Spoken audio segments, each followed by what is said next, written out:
जय हिंद दोस्तों, आपके साथ मैं हूं हर्ष त्यागी। हत्यारा दुबे के पिछले 4 पार्ट में हमने आपको उसके कई अनसुने किस्सों को बताया। आज के इस भाग में हम आपको कानपुर से उज्जैन तक पहुंचने, फिर वहां से उसके गिरफ्तार होने की कहानी और उसके बाद आज हुए उसके एनकाउंटर के पीछे की कहानी हम आपको बताएंगे। कल यानी 9 जुलाई की सुबह उज्जैन से खबर आती है कि कानपुर कांड का कुख्यात आरोपी विकास दुबे महाकाल मंदिर से गिरफ्तार हो गया। गिरफ्तारी के बाद ये सवाल उठने लगे कि उत्तर प्रदेश की सीमा से सटे सभी राज्यों की पुलिस विकास दुबे को लेकर हाई अलर्ट पर थी। उसके बावजूद वो कानपुर से दिल्ली होते हुए हरियाणा की फरीदाबाद शहर जा पहुंचा था और फिर फरीदाबाद से मध्य प्रदेश के उज्जैन तक कैसे पहुंचा। यूपी पुलिस पर सवाल उठने लगे कि योगी की पुलिस कर क्या रही थी। जब सारी सीमाएं सील थी तो ये यूपी से बाहर कैसे पहुंचा। क्या पुलिस मिली हुई थी या सफेद पोश मिले हुए थे या दोनों की मिली भगत से ये उज्जैन पहुंचा। क्योंकि आखिर सभी राज्यों की सीमा और टोल नाकों पर तैनात पुलिसकर्मी और सीसीटीवी कैमरे क्या केवल खाना पूर्ति के लिए लगे हुए थे। सबसे छिपता छिपाता वो उज्जैन पहुंचा। वहां भी उसने खुद ही चिल्लाकर बताया कि वो कानपुर कांड का मास्टरमाइंड विकास दुबे है। इस गिरफ्तारी या आत्मसमर्पण से एक सवाल यह खड़ा होता है कि यह कहानी किसने लिखी थी। क्या बिना किसी सरपरस्ती के यह संभव है कि 8 पुलिस वालों की हत्या का आरोपी बेरोक टोक घूमता रहा और खुद ही पुलिस की गिरफ्त में आ गया। विकास दुबे की यह गिरफ्तारी शासन तंत्र के गाल पर तमाचा थी। उज्जैन से गिरफ्तार होते ही मध्य प्रदेश पुलिस और मध्य प्रदेश सरकार ने क्रेडिट लेना शुरू कर दिया कि हमने पकड़ा है, जबकि कई लोगों का यह कहना है कि विकास दुबे सुबह महाकाल मंदिर पहुंचा, उसने पर्ची कटाई, पर्ची में नाम विकास दुबे ही लिखवाया था। विकास के पास एक बैग था। वो मंदिर के सामने प्रसाद की एक दुकान पर गया। विकास अपना बैग कहीं रखना चाहता था। एक व्यक्ति से विकास ने बैग रखने की जगह भी पूछी, फिर उसने दर्शन किए। फिर उसने गार्ड से कहा कि मैं विकास दुबे हूं, कानपुर वाला। गार्ड ने पुलिस को सूचना दी। तब तक विकास दुबे वहीं मौजूद रहा। पुलिस आई, विकास दुबे को गिरफ्तार करके ले गई। विकास दुबे को गिरफ्तारी के बाद महाकाल थाने ले जाया गया। इस दौरान भी विकास ने मीडिया से बातचीत करने की कोशिश की, क्योंकि उसे डर था कि हो सकता है कि पुलिस इसे कोई दूसरा रंग ना दे दे। उसके बाद देवास गेट पुलिस ने 2 लोगों को लखनऊ के रजिस्ट्रेशन नंबर की एक गाड़ी ब्रीजा के साथ पकड़ा। पुलिस का कहना था कि इसी गाड़ी से विकास दुबे महाकाल मंदिर पहुंचा। उस गाड़ी की नंबर प्लेट पर हाईकोर्ट लिखा था। पुलिस ने गाड़ी की डिटेल्स खंगाली तो पता चला कि गाड़ी लखनऊ के इंदिरा नगर के मनोज यादव पुत्र बजरंग यादव के नाम से दर्ज है। ये 2019 में खरीदी गई थी। मनोज यादव लखनऊ के इंदिरा नगर में मकान नंबर 16/294 में रहता है। यह भी बात सामने आई कि 8 तारीख की रात 10:30 बजे के आसपास उज्जैन के डीएम आशीष सिंह और एसपी मनोज कुमार भारी हड़बड़ाहट में उज्जैन के महाकाल मंदिर पहुंचे थे। वहां पर काफी देर तक वो रहे भी। सवाल उठा कि क्या इसका विकास से कोई लेना देना था। फिर खबर यह भी सामने आई कि उज्जैन पुलिस ने 3 लोगों को हिरासत में लिया।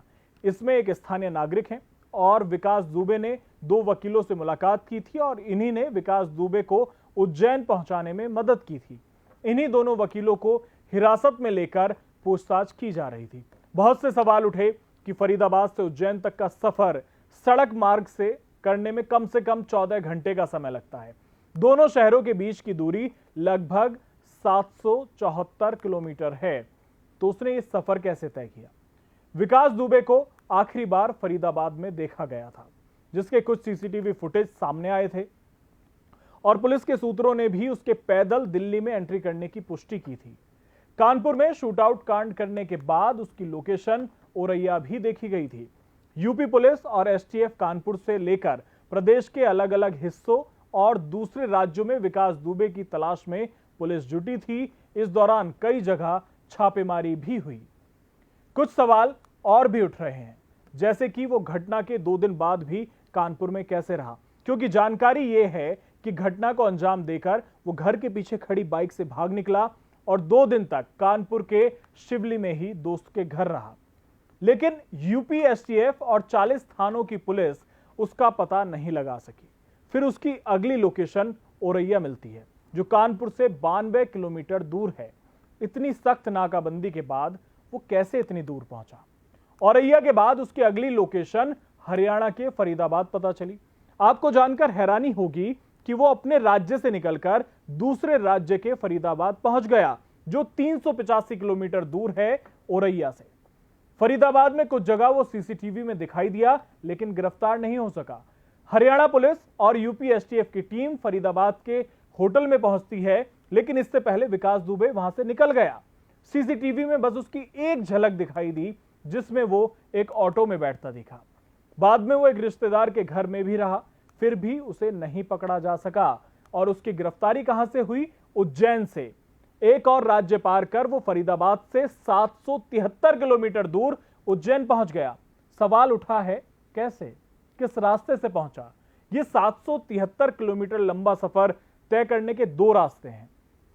या तो हरियाणा या यूपी के रास्ते मध्य प्रदेश पहुंचे, या फिर हरियाणा राजस्थान के रास्ते मध्य प्रदेश तक आए। उसकी गिरफ्तारी पर सवाल इसलिए भी उठे कि विकास की गिरफ्तारी से ठीक एक दिन पहले महाकाल थाना प्रभारी समेत 8 पुलिस वालों का ट्रांसफर हुआ था। तो इन सवालों के जवाब किसके पास थे? विकास दुबे के।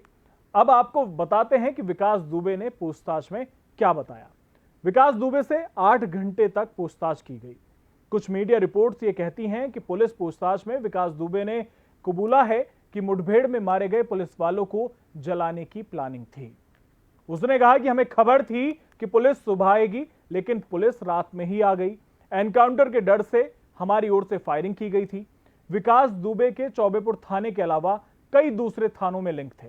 पूछताछ में विकास दुबे ने शहीद सीओ देवेंद्र मिश्र के बारे में बताया कि उसकी सीओ से नहीं बनती थी। कई बार सीओ उसे देख लेने की धमकी दे चुका था, पहले भी बहस हो चुकी थी।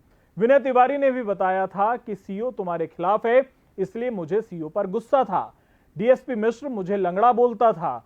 इलाके में मेरा इतना दबदबा था, तो वो मुझे ऐसा कैसे बोल सकते थे? ये सब पूछताछ में विकास दुबे ने बताया था। आगे विकास दुबे ने बताया कि इसलिए मैंने सोच रखा था कि डीएसपी मिश्र को निपटाऊंगा। सूत्रों की अगर माने तो यही वजह है कि विकास ने हत्या के बाद भी डीएसपी मिश्र का पैर कुल्हाड़ी से काट दिया था। हालांकि पूछताछ में विकास बार बार बयान से पलटता रहा। उसने फिर यह भी कहा कि सीओ को सामने के मकान में मारा गया था और मैंने सीओ को नहीं मारा, लेकिन मेरे साथ के आदमियों ने दूसरी तरफ के अहाते से कूदकर मामा के मकान के आंगन में उसे मारा था। सीओ का गला नहीं काटा था, गोली पास से सिर में मारी गई थी, इसलिए आधा चेहरा फट गया था। विकास दुबे ने यह भी बताया कि पुलिस के लोग मेरे संपर्क में थे, उन्होंने दबिश की जानकारी दी थी। मैंने अपने साथियों को हथियार के साथ बुलाया था, घर पर 30 लोगों के लिए खाना बनवाया था। घटना के बाद मैंने सभी साथियों को अलग अलग भागने को कहा था। तो ये पूछताछ में बातें सामने आई हैं। लेकिन आज सुबह खबर आई कि विकास दुबे का एनकाउंटर हो गया। विकास को उज्जैन से कानपुर के लिए सड़क मार्ग से लाया जा रहा था। देर रात 3:15 पर एसटीएफ की टीम झांसी पहुंची। कुछ देर बाद कानपुर के लिए रवाना हुई। सुबह 6 बजे के करीब काफिले ने कानपुर देहात बॉर्डर से सटे रायपुर से शहर में एंट्री की। सुबह 6:30 बजे तेज बारिश की वजह से एसटीएफ की गाड़ी पलटी। विकास दुबे ने पिस्टल छीनी और फायरिंग करते हुए भागने की कोशिश की। क्रॉस फायरिंग में विकास जख्मी हुआ। सुबह 7:10 पर एसटीएफ विकास को लेकर हैलट अस्पताल पहुंची और 7:55 पर डॉक्टरों ने विकास को मृत घोषित कर दिया। अपराधी का अंत हो चुका है, लेकिन कई सवाल हैं जो अभी भी उठ रहे हैं। अब देखने वाली बात होगी कि वक्त के साथ कितने राज से पर्दा उठेगा। फिलहाल मेरे साथ इतना ही। जय हिंद, जय भारत।